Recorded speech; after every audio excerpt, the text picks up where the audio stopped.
শ্লোক 11 অশোচানমশোচস্তং প্রজ্ঞাবাদাংশ্চ ভাষ্যে গতাশুনগতাশুংশ্চ নানুশোচন্তি পণ্ডিতা।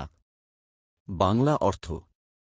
শ্রীকৃষ্ণ বললেন, তুমি যাঁদের জন্য শোক করা উচিত নয় তাঁদের জন্যই শোক করছ, আবার জ্ঞানীর মতো কথাও বলছ। কিন্তু জ্ঞানীরা জীবিত বা মৃত কারোর জন্যই শোক করেন না। সংক্ষিপ্ত শিক্ষা। এখানেই গীতার ভিত্তি। আত্মা নশ্বর নয়। শরীর যায়, কিন্তু আত্মা যায় না। তাই অযথা শোক অজ্ঞতার লক্ষণ। শ্লোক 12 নতেবাহং জাতু নাশং নতং নেমে জনাধিপা নিচৈবন ভবিষ্যাম সর্বে বয়মত পরম। বাংলা অর্থ। কখনো এমন সময় ছিল না যখন আমি ছিলাম না, তুমি ছিলে না, বা এই সব রাজারা ছিলেন না, আর ভবিষ্যতেও আমরা কেউই অস্তিত্বহীন হব না। সংক্ষিপ্ত শিক্ষা। এটাই গীতার মূল দর্শন। আত্মা সময়ের বাইরে। জন্ম ও মৃত্যু শরীরের, আত্মার নয়। শ্লোক 13 দেহিনস্মিন যথা দেহে কৌমারং যৌবনং জরা তথা দেহান্তর প্রাপ্তিক ধীরস্তত্রোন্মুহ্যতি। বাংলা অর্থ।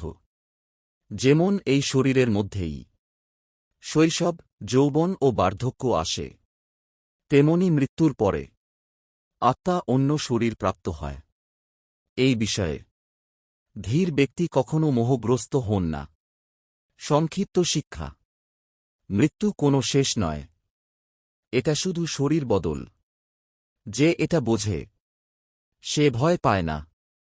শ্লোক 14 মাত্রা স্পর্শাস্তু কৌন্তেয় শীতোষ্ণ সুখ দুঃখদা আগমাপাইন নিত্যা তাংস্তিতিক্ষস্য ভারত। বাংলা অর্থ। হে কৌন্তেয়, ইন্দ্রিয় ও বস্তুর সংযোগ থেকেই শীত, উষ্ণ, সুখ, দুঃখ জন্ম নেয়। এগুলো আসে ও যায়, এগুলো চিরস্থায়ী নয়। অতএব হে ভারত, এগুলো সহ্য করো। সংক্ষিপ্ত শিক্ষা। সুখ, দুঃখ বাস্তব নয়, এগুলো অনুভূতি। যে সহ্য করতে শেখে সেই মুক্তির পথে হাঁটে। শ্লোক 15 জংহীন ব্যথায়ন্তেতে পুরুষং পুরুষর্ষব সন্দুঃখ সুখং ধীরং সমৃতত্বায় কল্পতে। বাংলা অর্থ।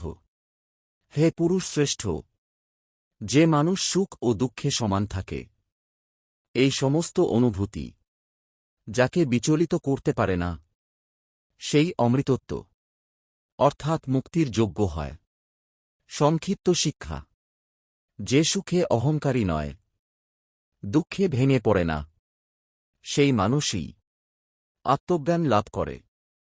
শ্লোক 16 নাস্ত বিদ্যতে ভাবো না ভাবো বিদ্যতে শত উভয়োরপি দৃষ্টন্তস তনয়স্তত্ত্বদর্শিভি। বাংলা অর্থ। অসত্যের কোনো স্থায়িত্ব নেই, আর সত্য কখনো নষ্ট হয় না। যারা তত্ত্বজ্ঞানী তারা এই দুইয়ের আসল স্বরূপ বুঝেছেন। সংক্ষিপ্ত শিক্ষা। যা চিরস্থায়ী সেটাই সত্য, যা বদলায় সেটা মিথ্যা। শ্লোক 17 অবিনাশী তু তদ্বিদ্ধি যেন সর্বমিদং ততম বিনাশমুবাস্যাস্য ন কশ্চিৎ কর্তুমর্হতি। বাংলা অর্থ। যে সত্তা দ্বারা এই সমগ্র জগৎ পরিপূর্ণ তাকে অবিনাশী বলে যেন এই অব্যয় আত্মাকে কেউ কখনো নাশ করতে পারে না। সংক্ষিপ্ত শিক্ষা। শরীর নষ্ট হয়, জগৎ বদলায়, কিন্তু আত্মা অবিনাশী। শ্লোক 18 অন্তবন্ত ইমে দেহা নিত্যশোক্তা শরীরিনা অনাশীন প্রমেয়স্য তস্মাদুদ্ধস্য ভারত। বাংলা অর্থ। এই সমস্ত দেহ ধ্বংসশীল বলে পরিচিত, কিন্তু দেহধারী আত্মা চিরন্তন, অবিনাশী ও অপরিমেয়। অতএব হে ভারত, যুদ্ধ কর। সংক্ষিপ্ত শিক্ষা। শরীর ক্ষণস্থায়ী, আত্মা স্থায়ী। এই জ্ঞান থাকলে কর্তব্যে ভয় থাকে না।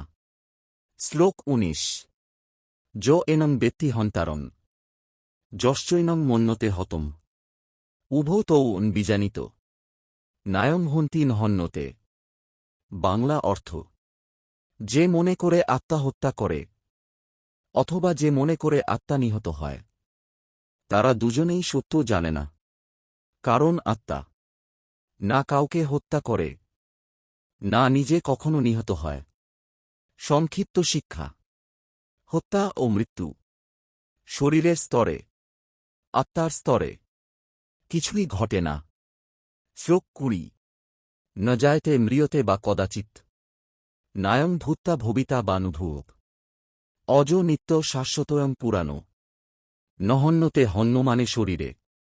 বাংলা অর্থ: আত্মা কখনো জন্ম নেয় না, কখনো মৃত্যুবরণ করে না। সে সৃষ্টি হয়ে আবার সৃষ্টি হয় না। আত্মা অজন্মা, চিরন্তন, শাশ্বত ও প্রাচীন। শরীর নিহত হলেও আত্মা কখনো নিহত হয় না। সংক্ষিপ্ত শিক্ষা। এই শ্লোক ভয় ভাঙে। যে এটা বোঝে সে মৃত্যুকে ভয় পায় না।